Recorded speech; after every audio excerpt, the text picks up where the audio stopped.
नमस्कार, स्वागत है आपका TV9 भारतवर्ष के स्पेशल बुलेटिन में। आपके साथ मैं हूं सुमेरा खान। मेरे साथ मौजूद हैं मेरी सहयोगी निधि, प्रतिमा और समीर। शुरुआत करते हैं इस वक्त की बड़ी खबर के साथ और बड़ी जानकारी ये कि अनुप्रिया पटेल ने योगी आदित्यनाथ को चिट्ठी लिखी है। नौकरियों में OBC और SC के हक को लेकर ये खत लिखा है उन्होंने। इंटरव्यू से मिलने वाली नौकरियों का मुद्दा भी उठाया है। दलित और पिछड़े कैंडिडेट को ही मिले नौकरी, ये सवाल उठाया गया है अनुप्रिया पटेल द्वारा अपनी चिट्ठी में। योग्य कैंडिडेट ना मिले तो अनारक्षित ना करें, ये भी कहा गया है उनकी तरफ से योगी आदित्यनाथ को लिखी गई इस चिट्ठी में।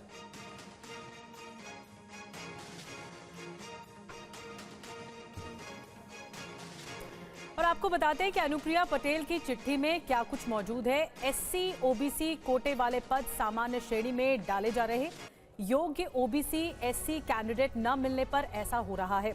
आगे उन्होंने लिखा है कि सिर्फ इंटरव्यू वाली नियुक्तियों में SC OBC की अनदेखी है।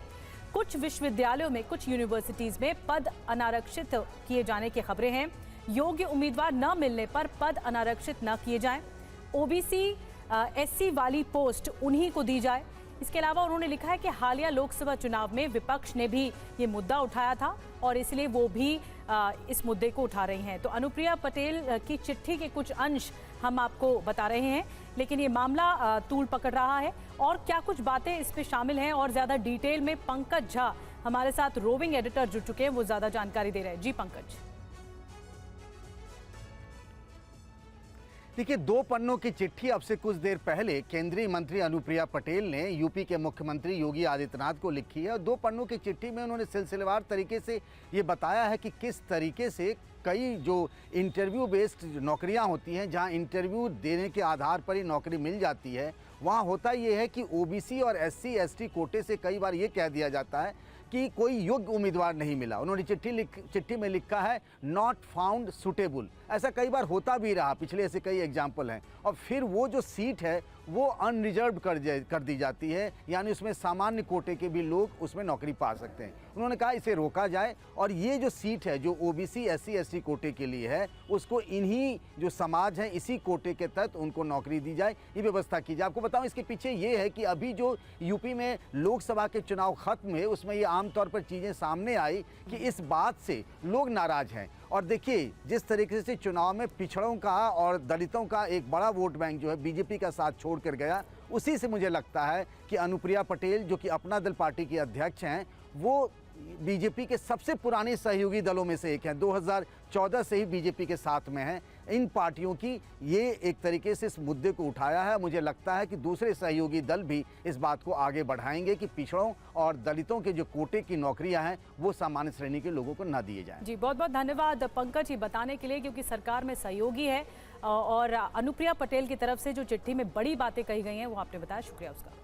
आइए बढ़ते आगे। झारखंड के पूर्व मुख्यमंत्री हेमंत सोरेन जेल से छूटे। बड़ी खबर आपको बता दें, हेमंत सोरेन 5 महीने बाद रांची जेल से बाहर आए।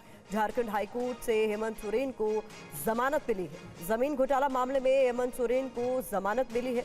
31 जनवरी को ईडी ने हेमंत सोरेन को गिरफ्तार किया था और अब ये बड़ी राहत, जहां 5 महीने बाद जेल से बाहर आए हैं हेमंत सोरेन। आपको 2 तस्वीरें दिखाते हैं। पहली तस्वीर जो आपके सामने है वो तब की है जब 31 जनवरी को उन्हें गिरफ्तार किया गया था और दूसरी तस्वीर आज की है जब उन्हें 5 महीने बाद रिहा किया गया क्योंकि कोर्ट ने उन्हें जमानत दे दी।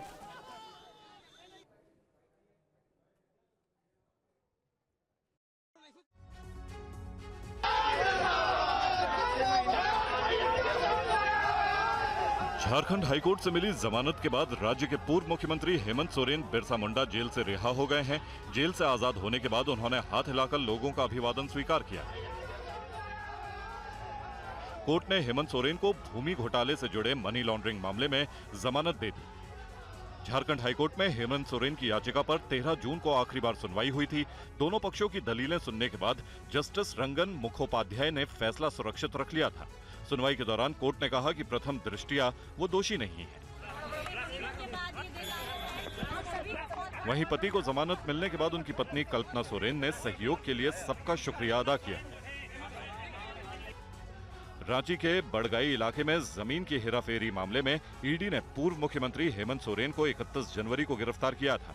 ईडी की गिरफ्तारी के बाद हेमंत सोरेन को मुख्यमंत्री पद से इस्तीफा देना पड़ा था। और जेल से बाहर आने के बाद झारखंड के पूर्व मुख्यमंत्री हेमंत सोरेन ने क्या कहा है, आइए सुनते हैं। न्यायालय ने अपना न्याय सुनाया है और उसी के तहत मैं आज बाहर हूं। मैं न्यायालय का आदर करता हूं, सम्मान करता हूं, लेकिन कभी कभी ये चिंता होती है कि जिस प्रकार वर्तमान समय में आज के दिन राजनेता, समाजसेवी, लेखक, पत्रकार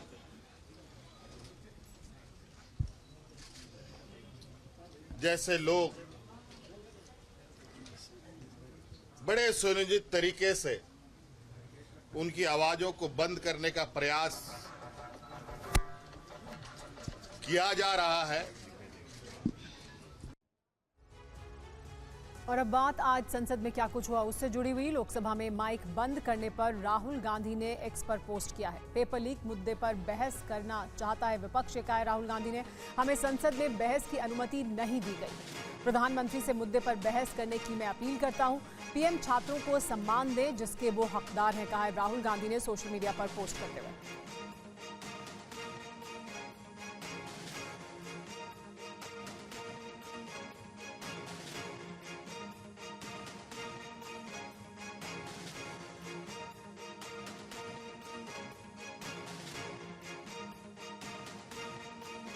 I tried to raise it in Parliament. Of course, as you saw, I wasn't allowed to speak. This is an issue that has affected 2 crore students. 70 times in 7 years, papers have been leaked. It's clear that there is a systemic problem. It is clear that there is huge amount of corruption, and we simply cannot continue like this. Also, the students want a resolution quickly. So the idea behind the discussion was that we get a resolution to this issue because crores and crores of people, their family members are in pain. They don't know what is going to happen in the future, and it's important that we give them clarity. It's unfortunate that the government didn't want this. It seemed to me that the direction was directly from the Prime Minister. It's sad that the Prime Minister of India, who in fact should be leading the discussion and should be telling us about his opinion and should be telling us about what he is going to do, simply doesn't want a debate. We are ready for a debate. We want a debate, and we don't want to fight with the government. We want to place our views on the table. और लोकसभा में आज राहुल गांधी के mic पर संग्राम हो गया। कांग्रेस ने आरोप ये लगाया है कि नेता प्रतिपक्ष राहुल गांधी का माइक बंद कर दिया गया। नीट पेपर लीक की गूंज सड़क से लेकर संसद तक सुनाई दे रही है। विपक्ष इस मुद्दे पर सरकार को घेरने का एक भी मौका नहीं छोड़ रहा है। आज संसद में विपक्ष ने नीट पर चर्चा का दबाव बनाया, लेकिन लोकसभा अध्यक्ष ने इनकार कर दिया। जिस वक्त नीट पर चर्चा को लेकर सत्ता पक्ष और विपक्ष के बीच घमासान मचा हुआ था, उस वक्त विपक्ष ने एक बड़ा आरोप लगा दिया।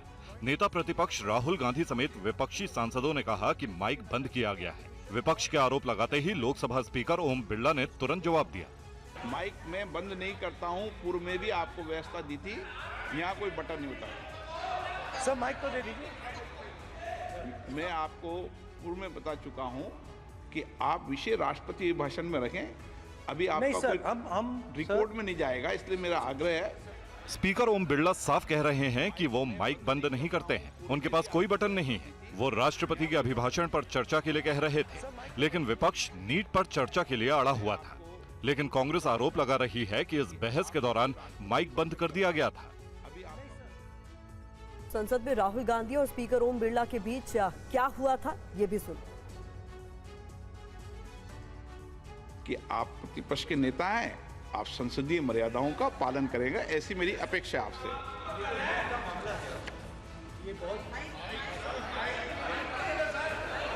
माइक मैं बंद नहीं करता हूं, पूर्व में भी आपको व्यवस्था दी थी, यहाँ कोई बटन नहीं होता। सर माइक तो दे दीजिए। मैं आपको पूर्व में बता चुका हूं कि आप विषय राष्ट्रपति भाषण में रखें। अभी आपका नहीं सर, कोई हम रिकॉर्ड में नहीं जाएगा, इसलिए मेरा आग्रह है। उनको हिंदुस्तान के जो स्टूडेंट्स हैं उनको हम जॉइंट मैसेज देना चाहते थे। हाँ दें आप। सुनिए जॉइंट मैसेज देना चाहते थे ऑपोजिशन और सरकार के साइड से कि इस मुद्दे को हम ज़रूरी मानते हैं और इसीलिए हमने सोचा था कि आज स्टूडेंट्स की रिस्पेक्ट करने के लिए हम नीट पर डिस्कशन करें। ठीक है, आप डेडिकेटेड डिस्कशन। अब और सदन के भीतर राहुल गांधी के माइक बंद करने के आरोप पर बीजेपी ने जवाब दिया है। बीजेपी की तरफ से कहा गया है कि राहुल गांधी ने स्पीकर की बात नहीं मानी। कांग्रेस ने माइक बंद करने के मुद्दे पर सरकार पर हमला बोलते हुए कहा कि विपक्ष के नेता जब युवाओं की आवाज सदन में उठाते हैं तब उनका माइक बंद कर दिया जाता है। कांग्रेस का कहना है कि ऐसे गंभीर मुद्दों पर माइक बंद कर युवाओं की आवाज को दबाने की कोशिश की जा रही है। जब नेता विपक्ष के माइक को बंद किया जाएगा इतने अति महत्वपूर्ण विषय को जिस रूप से वो राजनीति से भी ऊपर उठ के उठा रहे थे, तो मैं समझता हूँ कि स्वाभाविक है कि विपक्ष में के सांसदों में इस बात पर रोष पनपा और हमने मांग करी कि इस पर डिस्कशन हो। बीजेपी सांसद जगदम्बिका पाल ने राहुल गांधी पर हमला बोलते हुए कहा कि उन्होंने स्पीकर की बात नहीं सुनी। उन्हें स्पीकर ने समय दिया, उन्होंने खड़े होकर के कहा कि हम चाहते हैं कि नीट का विषय चर्चा में हो, जिससे सदन से संदेश जाए युवाओं के लिए। इसका पूरा अवसर स्पीकर ने दिया। फिर स्पीकर साहब ने एक रूलिंग दिया कि अभी जो महामहिम राष्ट्रपति के अभिभाषण के धन्यवाद प्रस्ताव पे चर्चा है, उस पे आप विस्तार से आप या और भी सदस्य इस नीट के विषय पे बोल सकते हैं। आरजेडी सांसद मीसा भारती ने नीट के मुद्दे पर सरकार को घेरा। मीसा ने शिक्षा मंत्री से इस्तीफे की मांग भी की। आरजेडी सांसद मीसा भारती हमारे साथ हैं। मैम, आप लोग नीट पे चर्चा की मांग कर रहे सदन में, लेकिन सदन की कार्रवाई नहीं हो सकी, हंगामा हुआ, उसको स्थगित कर दिया गया। देखिए, पिछले 10 वर्षों से देश की जनता ने भी देखा है कि किस तरह से ये सरकार युवाओं को लेकर के गैर जिम्मेदार रही है। चाहे वो रोजगार देने की बात हो, चाहे इस तरह की जो अभी नीट की जो मामला है, इस पे विपक्ष चाहता है, विपक्ष क्या पूरा देश चाहता है कि इस पे एक चर्चा हो और सरकार के तरफ से बयान अपना पक्ष वो लोग रखें। और हम लोगों ने तो शिक्षा मंत्री से भी उस समय कहा था, लेकिन शिक्षा मंत्री जी का जवाब गैर जिम्मेदाराना था। लेकिन सरकार ये कह रही है, स्पीकर ये कह रही है कि जब चर्चा होगी, इसमें चर्चा शुरू होगी तो उसमें अपनी बात रखिए, नहीं तो आप क्यों नहीं करा रहे हैं? पहले आपको नीट पहले अभी चर्चा कराने में क्या प्रॉब्लम आ रहा है? तो कौन जिम्मेदार है जो हुआ बच्चों के साथ इसके लिए? ये सरकार जिम्मेदार है, सरकार को पूरी जिम्मेदारी लेनी चाहिए। और ये केंद्र सरकार परीक्षा आयोजित करवाती है, प्राइवेट संस्थानों से कराती है या जिससे भी कराती है, तो ये तो मंत्री और सरकार को इसकी जिम्मेदारी लेनी चाहिए। और विपक्ष तो ये भी मांग कर रहा है कि शिक्षा मंत्री को तुरंत इस्तीफा देना चाहिए। और नीट पेपर लीक मामले पर बोले शिक्षा मंत्री धर्मेंद्र प्रधान, इस मामले में लीपा पोती की कोई गुंजाइश नहीं है। छात्रों में अफवाह न फैलाई जाए, विपक्ष भ्रमित न करे, सरकार इस मामले में पक्ष रखेगी। विद्यार्थियों को आश्वस्त करना चाहता हूं, देशवासियों को आश्वस्त करना चाहता हूं, कड़ी से कड़ी कार्रवाई हम करने वाले हैं। वो सारे कार्यक्रम शुरू हो गई है, सीबीआई की गाज गिरने वाला है। जो भी लोग हैं उसकी तह तक हम किसी को भी नहीं छोड़ेंगे। आगे परीक्षा की संस्कार और सुधार के लिए एक विश्वसनीय उच्च स्तरीय समिति भी बनाई दी गई राधाकृष्णन जी के नेतृत्व में, इसरो की पूर्व चेयरमैन की अध्यक्षता में।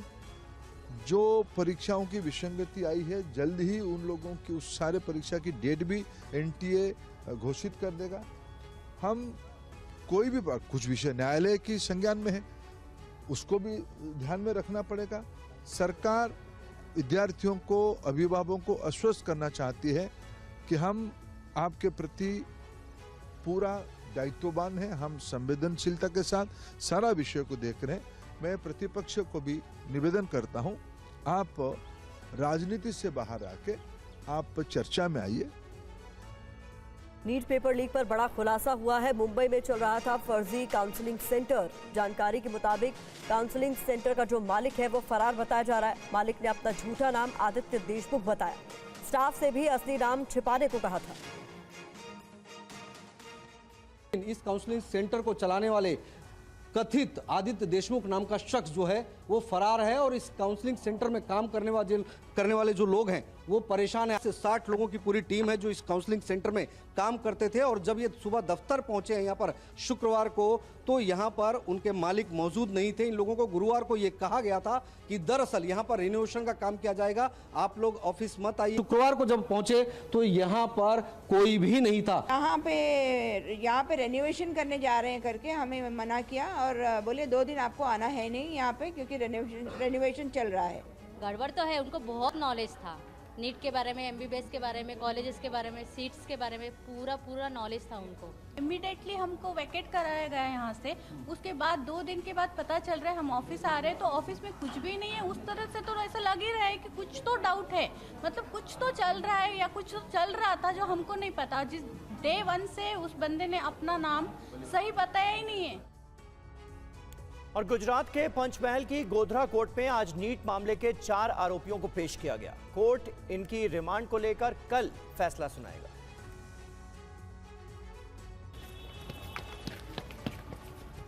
नीट पेपर लीक मामले में गुजरात के पंचमहल में आज आरोपियों को कोर्ट में पेश किया गया। आरोपी तुषार भट्ट, पुरुषोत्तम शर्मा, विभोर आनंद और आरिफ वोरा की गोधरा की अदालत में पेशी हुई। सीबीआई ने सभी राज्यों से जुड़ी जांच को लेकर गिरफ्तार आरोपियों की रिमांड मांगी। कोर्ट ने मामले पर कल फैसला सुनाने का आदेश दिया है। पेशी के बाद तीनों आरोपी मीडिया के सवालों से बचते नजर आए।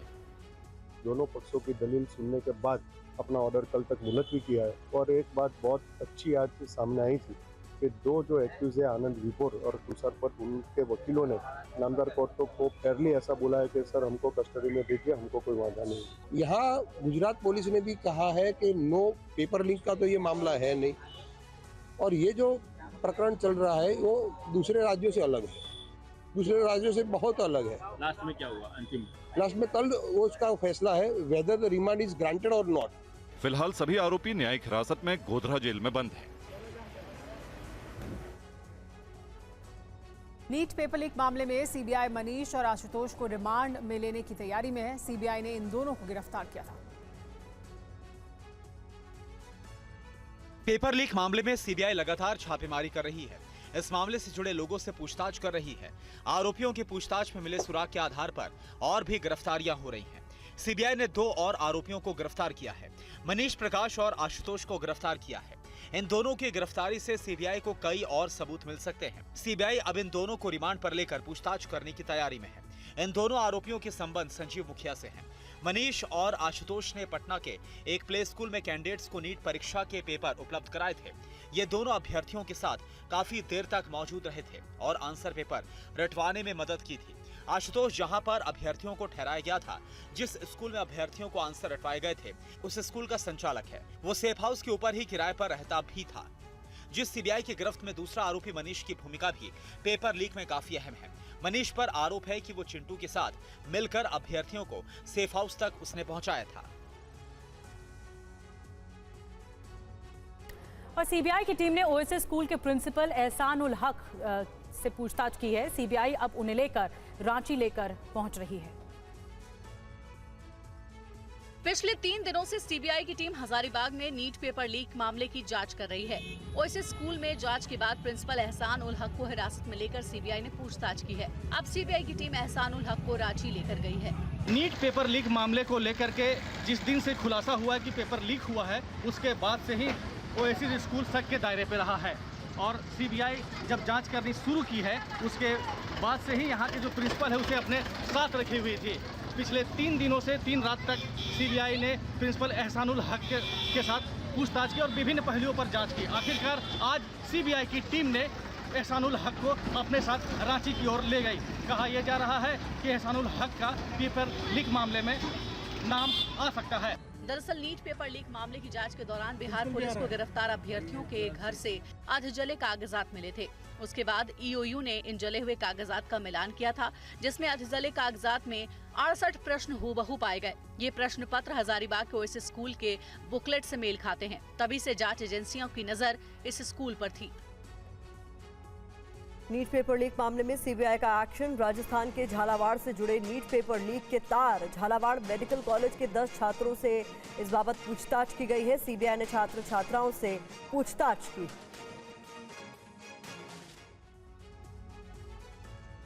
नीट परीक्षा पेपर लीक मामले में सीबीआई देश भर के कई राज्यों में लगातार छापेमारी कर रही है। पेपर लीक के तार अब राजस्थान से भी जुड़ते नजर आ रहे हैं। सीबीआई ने झालावाड़ के एक मेडिकल कॉलेज के 10 छात्रों को गिरफ्तार किया है। बताया जा रहा है कि गिरफ्तार 10 छात्रों में 8 को जमानत भी मिल गई है। बताया जा रहा है कि 2 छात्र अभी भी सीबीआई की हिरासत में हैं। आरोप है कि इन छात्रों ने नकली कैंडिडेट बनकर दूसरे के बदले परीक्षा दी है, लेकिन अभी तक किसी ने इस आरोप की पुष्टि नहीं की है। कॉलेज प्रशासन भी इस मामले में कोई जानकारी नहीं दे रहा है। कॉलेज के अधिकारी इस मामले में बयान देने से बच रहे हैं। मेडिकल कॉलेज के अधिकारियों द्वारा मामले को छुपाए जाने भी अपने आप में कई तरह के सवाल खड़े कर रहा है। अगर कुछ गड़बड़ नहीं है तो कॉलेज प्रशासन अपनी बात क्यों नहीं रख रहा है।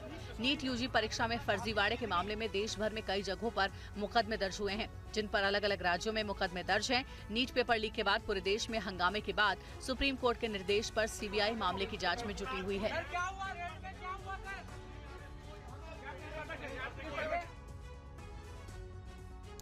खबरों में आगे बढ़ते हैं और बात राष्ट्रपति के अभिभाषण पर संसद में हुई बहस की करते हैं। राज्यसभा में बीजेपी सांसद सुधांशु त्रिवेदी का विपक्ष पर वार।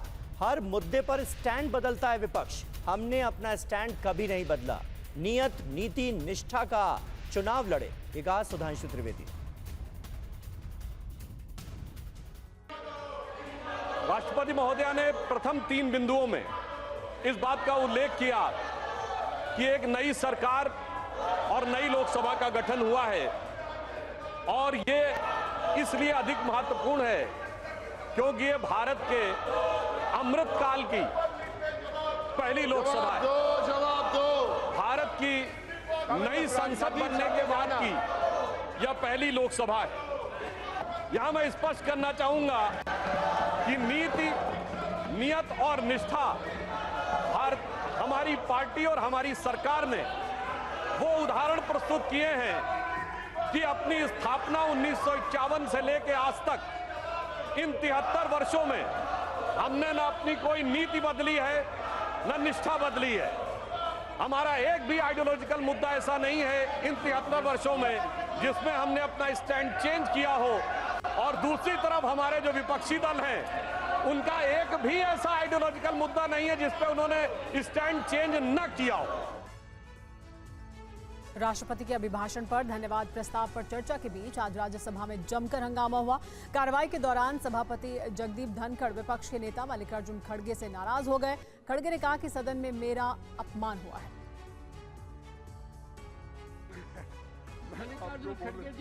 आज राज्यसभा में हुए हंगामे पर सभापति ने नाराजगी व्यक्त करते हुए कहा कि ऐसा पहली बार हुआ है कि नेता विपक्ष खुद ही सदन के वेल में आ गए। वहीं नेता विपक्ष मल्लिकार्जुन खड़गे ने अपने अपमान का आरोप लगाया। 10 मिनट हाथ खड़ा रहा और बैठे जगह भी मैं अपने जो पार्लियामेंट्री रूल्स होते हैं उसको ऑब्जर्व किया, लेकिन उन्होंने हमारे तरफ देखा ही नहीं। उस वक्त मुझे अंदर जाकर उनका ध्यान खींचने के लिए मैं अंदर गया, लेकिन फिर भी वो उधर देख रहे नहीं थे। जब लोग पूरे मेंबर्स अंदर आए तब मैं बाहर आया। मैं तो वहाँ खड़ा भी नहीं हुआ था। यानी उन्होंने मेरे को इंसल्ट किया। कभी भी हाथ उठाते जब उसको देखकर रूल्स के मुताबिक मैं ध्यान खींचता हूँ तो वो मेरे तरफ देखना चाहिए। उसके बजाय मेरे तरफ पर्पसली मुझे इग्नोर करने के लिए, इंसल्ट करने के लिए उन्होंने वैसा किया। और संसद में विरोध करते समय कांग्रेस सांसद फूलो देवी नेताम अचानक गिर पड़ी। उन्हें अस्पताल में भर्ती कराया गया।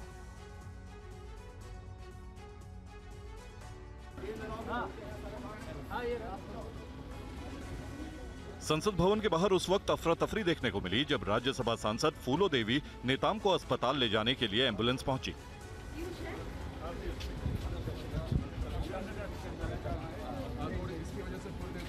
वीडियो में सांसद महुआ माझी, स्वाति मालीवाल समेत कई सांसद एम्बुलेंस में जाते देखे गए। वहीं संसदीय कार्य मंत्री किरेन रिजिजू भी व्यवस्था को संभालते नजर आए।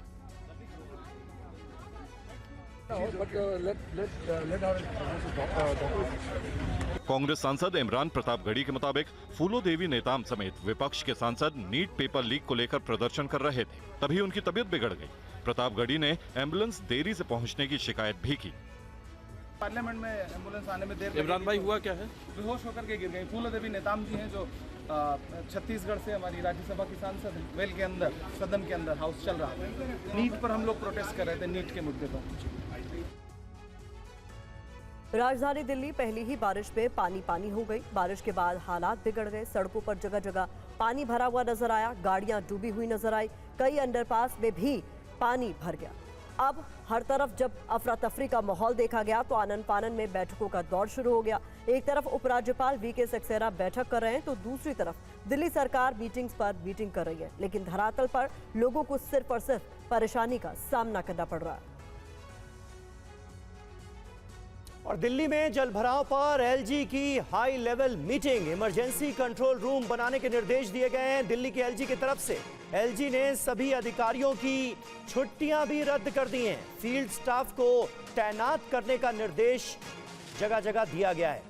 तो ये इस वक्त की अहम खबर। दिल्ली में बारिश के बाद जिस तरह के हालात पैदा हुए हैं, जिस तरह तमाम इलाकों में जलभराव की समस्या देखने को मिली है, उसके बाद एलजी एक्शन में नजर आ रहे हैं।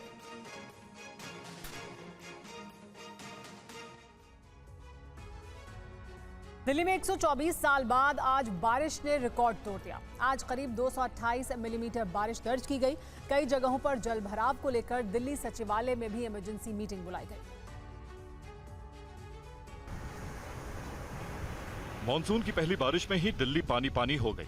पौष इलाके भी पानी में डूब गए। कई सांसद और सेना के अधिकारी समेत न्यायाधीशों के घर पानी से घिर गए। इसके बाद पॉलिटिक्स भी परवान चढ़ी, जिसके बाद जल भराव को लेकर दिल्ली सचिवालय में इमरजेंसी मीटिंग बुलाई गई। बैठक में दिल्ली सरकार के सभी मंत्री शामिल हुए।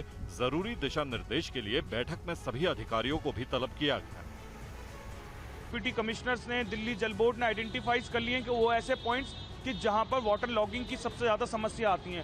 और मैं समझता हूं कि हम कितनी भी दिल्ली के अंदर भारी बारिश आए, हम दिल्ली के अंदर जल भराव जैसी स्थिति नहीं आने देंगे। हमारे को इंशाल्लाह पूरा यकीन है।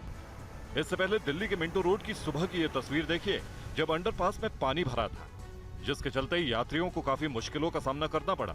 लोगों ने नाले जाम रहने की शिकायत की, जिसके बाद देखिए किस तरह से मोटर लगाकर पानी को निकाला गया। दिल्ली नगर निगम, दिल्ली सरकार बखूबी तैयार है। मानसून के अंदर जल भराव जैसी स्थिति बिल्कुल भी नहीं आएगी। दिल्ली में पहली बारिश में ही एनडीएमसी की पोल खुल गई है। दिल्ली में हर जगह पानी ही पानी है। दिल्ली के पौष इलाके भी जलमग्न हैं। टीएमके के वरिष्ठ नेता लोकसभा सांसद ए राजा के लोधी एस्टेट स्थित सरकारी घर में पानी भर गया है। देखिए रिपोर्ट। पहली बारिश में ही दिल्ली के पौष माने जाने वाले लोधी स्टेट का ये नज़ारा देखिए। पूरी की पूरी सड़क जो है वो पानी में डूबी हुई है और गाड़ियां यहाँ पर रेंगती हुई नजर आ रही है। ये करीब करीब 5 से 6 फीट पानी इस वक्त सड़क के ऊपर जमा हुआ है। आम लोगों के साथ साथ जो खास लोग हैं, जो सांसद हैं, मंत्री हैं, उनके घरों में भी पानी इसी तरह से भरा हुआ नजर आ रहा है। ए राजा डीएमके के सांसद हैं, वरिष्ठ नेता हैं और उनके घर के भीतर की आपको तस्वीर दिखाते हैं। पूरा घर जो है वो जलमग्न हो चुका है। यहाँ पर सिर्फ और सिर्फ पानी नजर आ रहा है। आप देखिए लोग जो हैं वो, जो उनके स्टाफ हैं वो पानी में इस वक्त खड़े हुए हैं। गाड़ी यहाँ पर खड़ी हुई है, आगे ए राजा साहब की भी गाड़ी खड़ी हुई है और पूरा का पूरा जो ये एरिया है, जो घर का बाहरी इलाका है, बाहरी हिस्सा है, वो पानी में डूब चुका है। इसी तरह की तस्वीरें यहाँ रहने वाले कई और सांसदों और मंत्रियों के घरों से भी सामने आ रही है। उधर कांग्रेस नेता तारिक अनवर के घर में भी आज भारी जलभराव देखने को मिला। उन्होंने केंद्र सरकार को हालात के लिए जिम्मेदार ठहराया, तो वहीं बीजेपी सांसद रामवीर सिंह बिधोड़ी ने दिल्ली सरकार को इस जलभराव के लिए दोषी ठहराया। जल जमाव हुआ है पूरे दिल्ली के अंदर, ये भी इस बात को दर्शाता है कि हमारा ड्रेनेज सिस्टम राजधानी में सही नहीं है, ठीक नहीं है। ये सबको पता था कि मानसून आने वाला है, बारिश आने वाली है, उसकी तैयारी पहले से होनी चाहिए थी। लेकिन लगता है कि चाहे वो कॉरपोरेशन हमारा हो, राज्य सरकार हो या केंद्र सरकार हो, किसी ने भी इस बात पर ध्यान नहीं दिया। बार बार हमने कहा कि देखिए मानसून आ गया है, बरसात आने वाली है और दिल्ली सरकार के पीडब्ल्यूडी डिपार्टमेंट ने और दिल्ली नगर निगम ने अपने नालों की सफाई नहीं की है। केजरीवाल की सरकार दिल्ली के नालों की सफाई करने में पूरी तरह से विफल रही है। सैकड़ों करोड़ रुपया नालों की सफाई के लिए सरकार की ओर से दिया जाता है, और मुझे ये लगता है केवल कागजों में नालों की सफाई हुई है। एक बड़ा घोटाला आम आदमी पार्टी की दिल्ली सरकार ने और नगर निगम में जो आम आदमी पार्टी की सरकार है, इन दोनों ने मिलकर किया है। और दिल्ली में मानसून की पहली बारिश ने व्यवस्था की पोल खोल कर रख दी है। आजादपुर मंडी के पास एक बस अंडरपास में बुरी तरह फंस गई। ये दिल्ली है, यकीन करना मुश्किल है। अंडरपास पूरी तरह से पानी से लबालब भरा है। इससे पास होना कितना खतरनाक था, ये तस्वीरें आपको बता रही हैं। अंडरपास के बीचों बीच ये तस्वीर देखिए, बिल्कुल ठीक देख रहे हैं। कुछ लोग बस की छत पर चढ़े हैं। ये बस की सवारियां बताई जाती हैं, जो जान बचाने के लिए बस की छतों पर चढ़ने को मजबूर हो गए। बताया जाता है कि आजादपुर अंडरपास से सुबह 5 बजे इनकी बस यहां से गुजर रही थी, जिसमें राजस्थान के लोग सवार थे। बस के ड्राइवर ने पानी की परवाह नहीं की और अंडरपास से बस को निकालना शुरू कर दिया। थोड़ी दूर पहुंचने के बाद ये बस पानी में डूबने लगी। लोगों ने चिल्लाना शुरू कर दिया। बस ना आगे जा सकती थी ना पीछे। पानी में लोग उतरे तो कैसे? सिर से पानी ऊपर पहुंच चुका था। पानी में उतरना मौत को दावत देना था। ऐसे में लोगों के सामने बस की छत पर चढ़कर जान बचाने के सिवा कोई चारा नहीं था। इस बीच उन तक प्रशासन की मदद पहुंची। रस्से के सहारे बड़ी मशक्कत के बाद पानी से लोगों को बाहर निकाला गया। बस में कई महिलाएं भी सवार थी। पानी से बाहर निकाले जाने के बाद लोगों की सांसें जैसे वापस लौटी। दिल्ली में झमाझम बारिश के बाद आईटीओ पर ऐसा जलभराव हुआ कि लोग घंटों उस जलभराव में फंसे रहे। देखिए टीवी9 संवाददाता पुनीत शर्मा की रिपोर्ट। दिल्ली की बारिश भीषण गर्मी से दिल्ली वालों के लिए राहत तो लेकर आई, लेकिन बारिश के बाद दिल्ली की सड़कों के जो हालात बने, उसने दिल्ली वालों को रुला दिया। सड़कों पर कई फीट पानी भरने से लोग रास्तों में ही फंस गए। इस वक्त हम दिल्ली के आईटीओ पर खड़े हैं।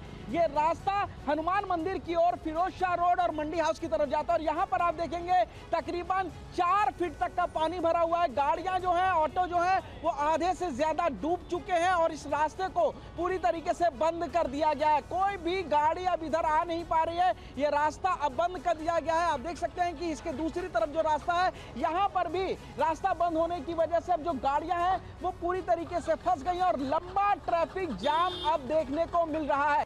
तस्वीरें दिल्ली के सफदरजंग इलाके की है, जहां पर इतना ज्यादा जलभराव हुआ कि पानी में गाड़ियां तक डूब गई। सड़कों पर आए सैलाब के बीच से लोग कुछ इस तरह से निकलते हुए नजर आए। बारिश रुकने के घंटों बाद भी पानी की निकासी नहीं हो पाई। वहीं दिल्ली में प्रगति मैदान अंडरपास के अंदर भी आज पानी भर गया, जिससे यातायात को डाइवर्ट करना पड़ा। ये ग्राउंड रिपोर्ट देखिए। दिल्ली की सड़कों को, दिल्ली के रास्तों को कई जगह पे बंद करना पड़ा है। इस वक्त हम मौजूद हैं प्रगति मैदान का जो अंडरपास है, जो नया अंडरपास बनाया गया है, उसके अंदर। और हालत आप देखें कि इस अंडरपास के अंदर पानी जो है वो भर चुका है, जिसकी वजह से अथॉरिटीज़ और एजेंसीज ने और पुलिस ने इस अंडरपास को बंद करने का निर्णय लिया है। जब तक पंप के द्वारा पानी नहीं निकाल दिया जाता, ट्रैफिक जो है पूरी तरीके से यहाँ पे बंद कर दिया गया है। अंडरपास का जो पानी है वो नहीं निकल रहा। उसका बड़ा कारण ये है कि लुटियंस दिल्ली में इंडिया गेट के आसपास जो नेताओं के या जजेस के मकान बने हुए हैं, जो वीवीआईपी मकान हैं, उनके अंदर जो पानी चला गया है वो पानी पंप के द्वारा निकाला जा रहा है और उनके घरों में जो पानी गया है उसको डाइवर्ट किया जा रहा है पंप के थ्रू। और अब बात दिल्ली एयरपोर्ट पर हुए भयानक हादसे की। आज सुबह सुबह दिल्ली एयरपोर्ट के टर्मिनल 1 का एक हिस्सा गिर गया, छत गिर गई, कारें दब गईं। हालात ये थे कि एयरपोर्ट पर बना शेड झरना बन गया, वहीं एयरपोर्ट की रेलिंग भी टूट गई। इस हादसे में एक शख्स की दर्दनाक मौत हो गई, जबकि 8 लोग घायल हुए, जिन्हें अस्पताल में भर्ती कराया गया है। लेकिन इस हादसे को लेकर कई सवाल भी उठ खड़े हुए हैं। क्या एयरपोर्ट का टर्मिनल 1 का ये जो हिस्सा था, इसे बनाने में घटिया सामग्री का इस्तेमाल हुआ? क्या देश की छवि खराब करने के पीछे भ्रष्टाचारी जिम्मेदार नहीं है? और इस हादसे के पीछे आखिर जिम्मेदार कौन है? क्योंकि बारिश के पानी से इतना बड़ा हादसा होना कई लोगों को कटघरे में खड़ा करता है। और इस बीच बड़ी खबर आपको बता दें, दिल्ली एयरपोर्ट हादसे में एफआईआर दर्ज कर ली गई है। धारा 304A के तहत ये एफआईआर दर्ज हुई है।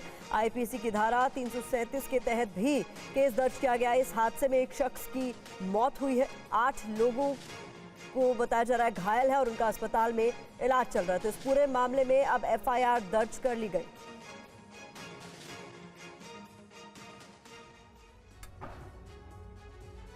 दिल्ली एयरपोर्ट पर आज हुए हादसे के बाद देश भर की एयरपोर्ट बिल्डिंगों की जांच कराने का फैसला लिया गया है। केंद्रीय नागरिक उड्डयन मंत्री राममोहन नायडू ने कहा कि दिल्ली एयरपोर्ट हादसे की जांच के लिए एक्सपर्ट्स की मदद ली जाएगी। रिपोर्ट के आधार पर हादसे के जिम्मेदार लोगों पर सख्त एक्शन लिया जाएगा। हादसा आज सुबह 5 बजे हुआ था, जिसके बाद नागरिक उड्डयन मंत्री ने घटनास्थल का जायजा लिया था। जो कह रहे हैं कि बाकी एयरपोर्ट्स में भी इस तरह का नज़ारा दिखने को मिल रहा है, तो हम पूरे देश भर में जो भी एयरपोर्ट्स हैं उस सबका एक बार फिर से ये बिल्डिंग की इंस्पेक्शन वो सब करवाएंगे और पूरी तरह ऐसा हादसा फिर से ना हो इसका हम वो करेंगे। आज रिव्यू मीटिंग रखा है मैंने मंत्रालय। हादसे को लेकर विपक्ष का आरोप था कि टर्मिनल 1 का जो हिस्सा आज गिरा है उसका उद्घाटन पीएम मोदी ने इसी साल मार्च में किया था। इन आरोपों को खारिज करते हुए नागरिक उड्डयन मंत्री ने कहा कि हादसे वाली बिल्डिंग पुरानी थी, जिसका निर्माण 2009 में हुआ था। आज सुबह दिल्ली में तेज बारिश के बीच दिल्ली एयरपोर्ट टर्मिनल 1 की छत का एक हिस्सा गिर गया था। हादसे में एक शख्स की मौत हो गई थी और 6 लोग घायल हो गए। हादसे की जांच के लिए नागरिक उड्डयन मंत्रालय ने एक कमेटी का गठन किया है। और दिल्ली एयरपोर्ट हादसे को लेकर सियासत भी गर्मा गई है। विपक्ष का आरोप है कि जल्दबाजी में एयरपोर्ट के टर्मिनल 1 का उद्घाटन कर दिया गया। दिल्ली एयरपोर्ट हादसे में मृतक के परिजनों को 20 लाख रुपए के मुआवजे का ऐलान किया गया है, तो वहीं घायलों को 3 लाख की आर्थिक मदद दी जाएगी। एयरपोर्ट हादसे को लेकर विपक्षी नेताओं का आरोप है कि टर्मिनल 1 का जो हिस्सा गिरा है उसका उद्घाटन प्रधानमंत्री ने इसी साल मार्च में जल्दबाजी में किया था। प्रियंका गांधी ने सोशल मीडिया पोस्ट में लिखा, मार्च में प्रधानमंत्री जी ने दिल्ली एयरपोर्ट टर्मिनल 1 का उद्घाटन किया था, आज उसकी छत ढह गई। सवाल है कि प्रधानमंत्री जी क्या इन घटिया निर्माण कार्यों और इस भ्रष्टाचारी मॉडल की जिम्मेदारी लेंगे। वहीं उमर अब्दुल्ला ने आरोप लगाया कि हादसे के शिकार हुए अधूरे टर्मिनल 1 का उद्घाटन पीएम ने जल्दबाजी में किया था। दिखाता है कि कहीं हम रिबन काटने के चक्कर में हम इंफ्रास्ट्रक्चर के साथ कॉम्प्रोमाइज कर रहे हैं। ये जो आदत पड़ गई है कि इलेक्शन से पहले हमें सारे रिबन काटने हैं, पब्लिक सेफ्टी को दरकिनार कर कर, ये उसका एक उदाहरण है। ये है और एक जो जबलपुर में हुआ है वो है। मंत्री की सबसे पहले जिम्मेदारी है कि जो एयरपोर्ट जिसको दिया हुआ है उससे जिम्मेदारी तय करें, उनसे पूछें कि इतना आपको पैसा दिया जाता है, पैसेंजर फीस, हमारी हर फ्लाइट की टिकट पे इतनी हैवी पैसेंजर फीस लगती है, उसके बारे में चर्चा करें। ये बचाव में गिर पड़े हैं। दिल्ली एयरपोर्ट हादसे के लिए कांग्रेस नेताओं ने भ्रष्टाचार को वजह बताते हुए केंद्र सरकार पर जोरदार हमला बोला। ये छत बारिश के कारण नहीं गिरी है, भ्रष्टाचार के कारण गिरी है, लूट की छूट के कारण गिरी है। इसका आपको जवाब देना होगा, इसका नरेंद्र मोदी जी की सरकार को जवाब देना होगा कि रेत में सीमेंट मिला था या सीमेंट में रेत मिली थी। बहुत स्पष्ट रूप से आपको बताना पड़ेगा कि ये भ्रष्टाचार किसके कहने से हुआ, ये भ्रष्टाचार क्यों हुआ, ये भ्रष्टाचार कब हुआ। जबलपुर का एयरपोर्ट तो छत गिर जा रही है, दिल्ली के एयरपोर्ट तो छत गिर जा रही है, आदमी असुरक्षित हो रहा है। तो नरेंद्र मोदी जी इस भ्रष्टाचार का आप जवाब दीजिए कि इसके जिम्मेवार कौन है। एयरपोर्ट में जैसे कि आपने कहा कि जबलपुर में कल वहाँ पे लीक हुआ, आज दिल्ली के एयरपोर्ट में लीक हुआ, कुछ महीने पहले गुवाहाटी के एयरपोर्ट में लीक हुआ। ये सरकार कहती है हम मंदिर बनाए हैं, आज अयोध्या मंदिर में आज लीक हो रहा है। ये सरकार कहती है कि हमने नया पार्लियामेंट बनाया, आज नए पार्लियामेंट के बेसमेंट में पानी जमा हुआ था। पुराने पार्लियामेंट में सुबह 4 बजे से वहाँ पे बिजली नहीं थी। और ये सब इसीलिए हो रहा है क्योंकि ये सरकार बड़े उद्योगपति और बड़े कॉन्ट्रैक्टर के लिए काम कर रही है। और दिल्ली एयरपोर्ट के टर्मिनल 1 पर हुए हादसे पर विपक्ष ने केंद्र सरकार को घेरने की कोशिश की है और हादसे के लिए भ्रष्टाचार को जिम्मेदार ठहराया। टर्मिनल 1 का हादसा अत्यंत शर्मनाकजनक है कि भारत के प्रधानमंत्री जिस टर्मिनल 1 के हिस्से का 10 मार्च को उद्घाटन करते हैं, आज 2-3 महीने के अंदर वो धराशायी हो गया। 3 लोगों की जान चली गई, कई लोग घायल हो गए। कौन जिम्मेदार है इसके लिए? इसलिए मैं कहता हूं, जहां भाजपा वहां भ्रष्टाचार। आपकी जान चली जाए इनको कभी मतलब नहीं। हमने देखा किस तरीके से गुजरात के अंदर पुल गिर गया था जिसमें सैकड़ों लोगों की जान चली गई थी। तो जहां जहां भाजपा है वहां वहां भ्रष्टाचार है। जैसे मोदी साम्राज्य की हालत है वैसे ही टर्मिनल 1 गिरा है। 10 साल से रख रखाव उनका था, उन्होंने देखा था, और उसके बाद भी ये हालत थी कि एक बारिश नहीं झेल पाई। मोदी सरकार का भी यही हाल होगा, पूरी तरह वही जिम्मेदार। दिल्ली एयरपोर्ट पर हुए हादसे की जांच के आदेश दे दिए गए हैं। एयरपोर्ट अधिकारियों के मुताबिक एयरपोर्ट की जिस बिल्डिंग की छत गिरी उसका निर्माण 2009 में किया गया था। क्या रीजन है ये मिनिस्ट्री ऑफ सिविल एविएशन ने संज्ञान में लिया है और इसका कोर्ट ऑफ इंक्वायरी होगा और इसका रिपोर्ट जरूर आएगा।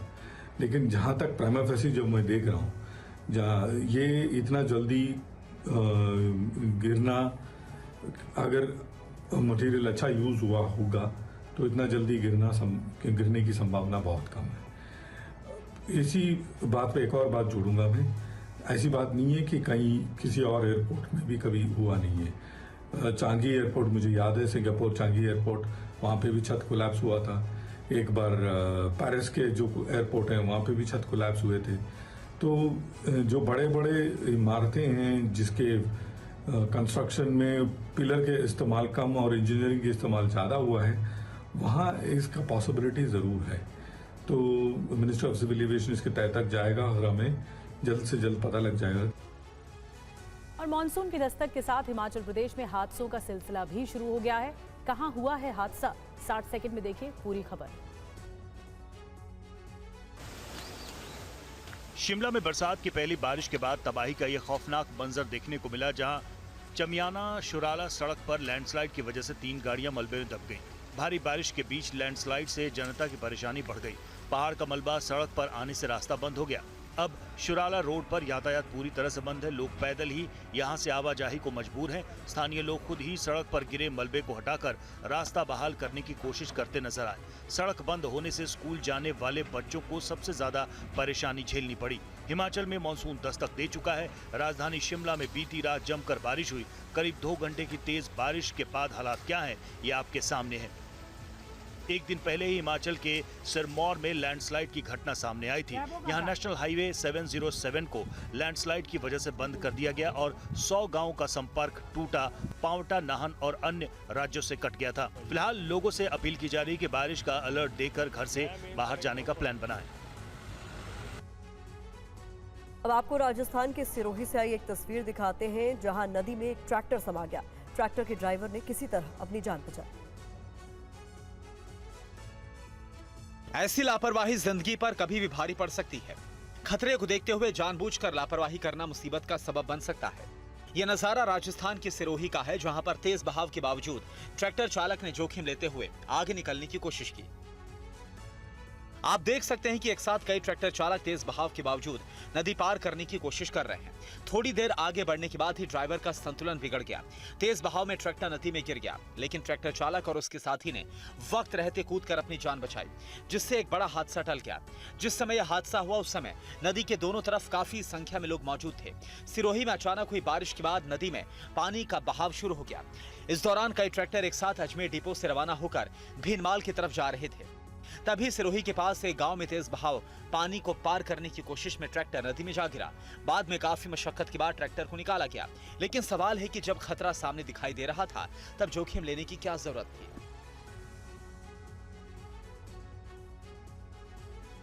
और गुजरात के राजकोट में बारिश की वजह से नदियां उफान पर हैं। तेज बहाव में कई मवेशी भी बह गए। बाढ़ का पानी हाहाकार कर रहा है। लोग जानमाल की रक्षा के लिए लगातार संघर्ष कर रहे हैं। ऐसी ये तस्वीर सामने आई है, जहां पर राजकोट के आजी नदी में कई मवेशी बह गए।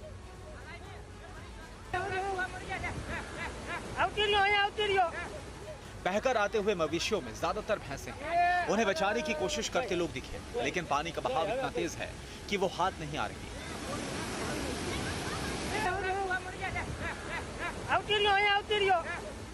बेजुबानों पर बाढ़ का कहर देखने को मिल रहा है। दरअसल गुजरात में मानसून तकरीबन सभी जिलों में बरस रहा है। मौसम विभाग ने अगले 5 दिनों तक राज्य के उत्तर गुजरात, मध्य गुजरात, सौराष्ट्र और दक्षिण गुजरात के कई जिलों में मूसलाधार बारिश का अलर्ट जारी किया है। इस दौरान समुद्र में 35 से लेकर 45 किलोमीटर प्रति घंटे की रफ्तार से हवा चलने की संभावना भी जताई गई है। गिर सोमनाथ और सुत्रापाड़ा में भी लगातार बारिश हो रही है, जिससे लोगों को काफी मुश्किलों का सामना करना पड़ रहा है। इंसान ही नहीं, बेजुबान भी बारिश से झूम उठे हैं। गुजरात के गिर में ऐसी ही तस्वीर सामने आई, जिसमें कई शेर बारिश का आनंद लेते हुए दिखाई दिए। मानसून की बारिश से सिर्फ आम लोगों ने ही राहत की सांस नहीं ली है, बल्कि तपती गर्मी से परेशान जानवर भी झमाझम बारिश का लुत्फ उठाते हुए नजर आए। 2 दिन से लगातार हो रही बारिश के बाद जंगल के राजा शेर भी खुशियां मनाते नजर आए। झमाझम बारिश में जानवर भी झूमते दिखे। यह नजारा गुजरात के गिर के जंगलों में देखने को मिल रहा है। गिर के जंगल में जहां 3 शेर बारिश का आनंद उठाते हुए नजर आ रहे हैं, ऐसा नजारा कभी कभी ही देखने को मिलता है कि शेर ऐसे बाहर घूमते हुए नजर आए। आप देख सकते हैं कि कैसे 3 शेर बारिश का लुत्फ उठा रहे हैं, कैसे बारिश में उछल कूद कर रहे हैं। कई दिनों की भीषण गर्मी की तपिश के बाद ये पल आया है, इसलिए ये इसे गंवाना नहीं चाहते हैं। काफी दिनों से प्रचंड पारी के प्रहार के बाद ये शेर बाहर नहीं निकल पा रहे थे। अब जब इंद्रदेव ने कृपा बरसाई तो इन शेरों ने भी अपना मान से निकलकर बारिश का लुत्फ उठाने में देर नहीं की। और कल से अमरनाथ यात्रा शुरू होने जा रही है। आज पहला जत्था रवाना हो गया। श्रद्धालुओं से बातचीत की टीवी 9 संवाददाता अंकित भट्ट ने। इस समय हम उसी बस में मौजूद हैं जिस बस से ये यात्री जो है वो कश्मीर घाटी के लिए जा रहे हैं और बाबा बर्फानी के पहले दर्शन करेंगे। तस्वीरों में आप देखिए कि कितना ज्यादा जोश है और यहाँ पे लगातार बाबा बर्फानी के जयकारे जो है वो यहाँ पर लगाए जा रहे हैं। कहाँ से आए आप? हम लोग दिल्ली से आए हैं। मेरा नाम आरती है और हम बाबा बर्फानी के दर्शन करने के लिए आए हैं। पहली बार हम ये दर्शन करने के लिए आए हैं। और पहली बार आप दर्शन करने आए? पहले ही जत्थे में जा रहे हैं, तो इस चीज के लिए हमें बहुत ही ज्यादा एक्साइटमेंट फील हो रही है। और ये सब कैसी यहाँ पे आपको व्यवस्था लग रही है? गवर्नमेंट की तरफ से पूरी व्यवस्था अच्छी है, बहुत अच्छा लगा यहाँ पे आके। कहाँ से आए आप? दिल्ली से आए हैं। पहले मन में थोड़ा सा संशय था कि 2-4-10 दिन से जो थोड़ा सा माहौल गड़बड़ा रखा था, वो बहुत मतलब यहाँ आके ऐसा लग ही नहीं रहा कि ऐसा कुछ है। खुशी है? बहुत खुशी है, बहुत खुशी है। इतनी खुशी है कि अब बता नहीं सकते। भोले के दर्शन हम करने जा रहे हैं और इतनी खुशी है, उनकी कृपा ही तो है जो हम जो दर्शन करने जा रहे हैं। इधर अमरनाथ यात्रियों का पहला जत्था पहलगाम पहुंचा। कल से शुरू होंगे बाबा बर्फानी के दर्शन। आज सुबह जम्मू कैंप से हुए थे रवाना। पहलगाम के बेस कैंप से संवाददाता इरफान कुरैशी की रिपोर्ट आपको दिखाते हैं। श्री अमरनाथ यात्रा का आज आगाज हो गया है और जम्मू से करीबन 4000 यात्रियों का जो जत्था है वो पहलगाम पहुंच गया। आज सुबह ही वो काजीगुंड से होते हुए उसके बाद पहलगाम और बालतल के लिए रवाना हुआ। आप देख सकते हैं जम्मू कश्मीर पुलिस के जवान जो है वो लगातार तैनात हैं। ये पहला जो चेक पॉइंट है, यहाँ से आगे जाके जो है उसके बाद पहलगाम और चंदनवाड़ी की ओर बढ़ते हैं। और आप देख सकते हैं किस तरह यहाँ पर सुरक्षा जो है वो चाक चौबंद है और ये जाम भी जो है वो दूर दूर तक लगा हुआ है, क्योंकि यहाँ से अब जो है ये पूरा रूट जो है बेस कैंप का है और उसके चलते सुरक्षा जो है वो चप्पे चप्पे पर लगाई गई है। 3 टायर सुरक्षा जो है वो अमरनाथ यात्रा के लिए लगाई गई है।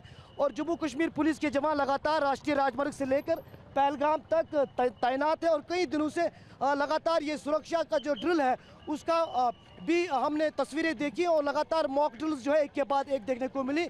और पूरा आप मेरे कैमरामैन अगर तस्वीरें दिखाएं तो आप देख सकते हैं ये एक तरफ केपी रोड अनंतनाग से रास्ता आते हुए, दूसरा यहाँ बिजबिहाड़ा का रास्ता कनेक्ट होता है। तो ये अहम यहाँ पर चेक पॉइंट है और यहाँ पर जम्मू कश्मीर पुलिस और सीआरपीएफ की अहम भूमिका रहती है और यात्रा को सफलपूर्ण बनाने के लिए सुरक्षा का जो है बहुत अहम रोल है। उस तरफ देखें तो आप देख सकते।